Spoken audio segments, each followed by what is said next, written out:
And you know what, Lee? I mean, I think what's going to be interesting here is that crime, again, we talk with Rebecca as well. We've talked about what crime is on the ballot.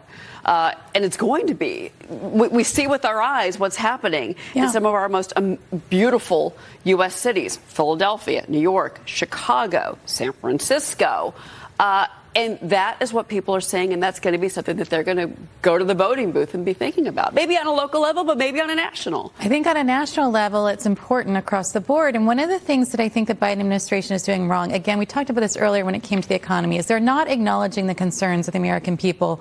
What they're saying instead is that crime is getting better in 30 Democratic-run cities, and that's not the reality on the ground because they're comparing it year over year rather than what has happened since he took office. And when people look at how safe they feel in these cities, in their neighborhoods over the last 3 years, they feel considerably less safe, and there's statistics to prove it. A lot of times that the Democrats and Joe Biden's administration will try to say this is fear-mongering and it's simply not true. You can't tell people that they're wrong. You can't tell people that they have no reason to be afraid and that their statistics and their truth and their reality isn't true. So when you think about all of this, I think it's going to be a big problem for Joe Biden and his administration that he is not acknowledging the truth on the ground. The truth on the ground, we see it all around us. We see it in the economy. We see it in crime. We see the challenges with immigration. And people aren't happy. And they're all wondering why, how can they be so close with Donald Trump? Well, this is just one more reason. Well, and you know what? Look, it's not, I mean, crime does equate to economic conditions in these cities, Rebecca. And you know, that New York Times that op-ed about why Americans seem to be souring on Joe Biden. Again, a New York Times op-ed. I'm going to keep repeating that. He writes, easy to see that there are tents under overpasses from Brooklyn to Seattle to the I-5. Pharmacies are locked up to prevent shoplifting. Women with infants strapped to their backs are hawking candy or gum at busy intersections. That is what Americans see. That is the economy that they see, not what they're being told. That's right. People aren't stupid. Yeah.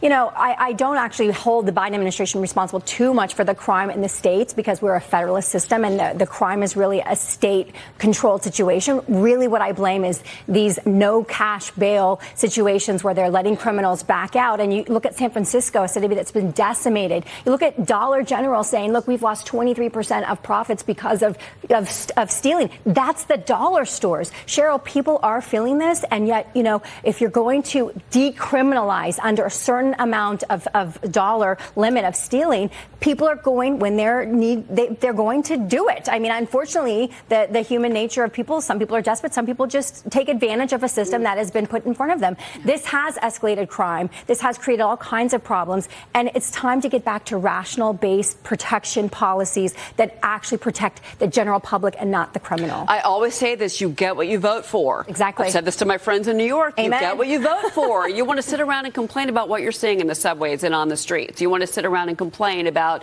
the revolving door of criminals. You know, we had a story yesterday that this migrant that's here in New York City has been arrested 7 times on 14. He's been arrested 6 times, 14 different charges, including assault.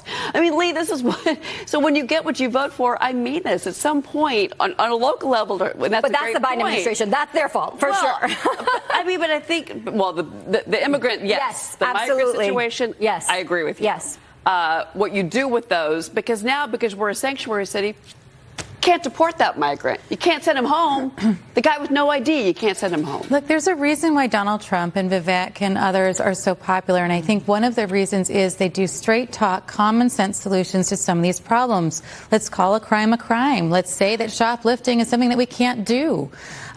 Let's not just allow for illegal activity to happen right under our eyes. Let's not allow drug dealing to happen right in front of us. Let's not put up tent cities. Let's not do all of these things. It just makes sense. And then a lot of people on the left will say it's so inhumane. We're not treating people fairly. Well, what do you mean we're not treating? This is a country that's about the rule of law. Amen. And it should be. And so when you question why somebody would support somebody like Vivek or somebody would support Donald Trump, there's some common sense solutions that just make sense to people who are really uncomfortable and happy with situations that are just wrong. Well, not treating people humanely. I have to almost laugh at that because it shocks me because they're coming across the border They're in hotels. They're in the Roosevelt Hotel. Yeah. And they're getting free meals. And really nice hotels. Nice in hotels. Westchester now, too. Yeah, and now they're coming. They're more because now the word is out in Venezuela and other Central American countries, South American countries, coming up because you get a free hotel and you get to live in New York City in Times Square. Free cell phone and EBT cards. Yep, you get all kinds of stuff. A lot of stuff. Catholic charities giving out all kinds of freebies. I mean, it's a whole racket. I'm sorry. It is. Yeah. Let's be honest. Well, there is a lot of issues to talk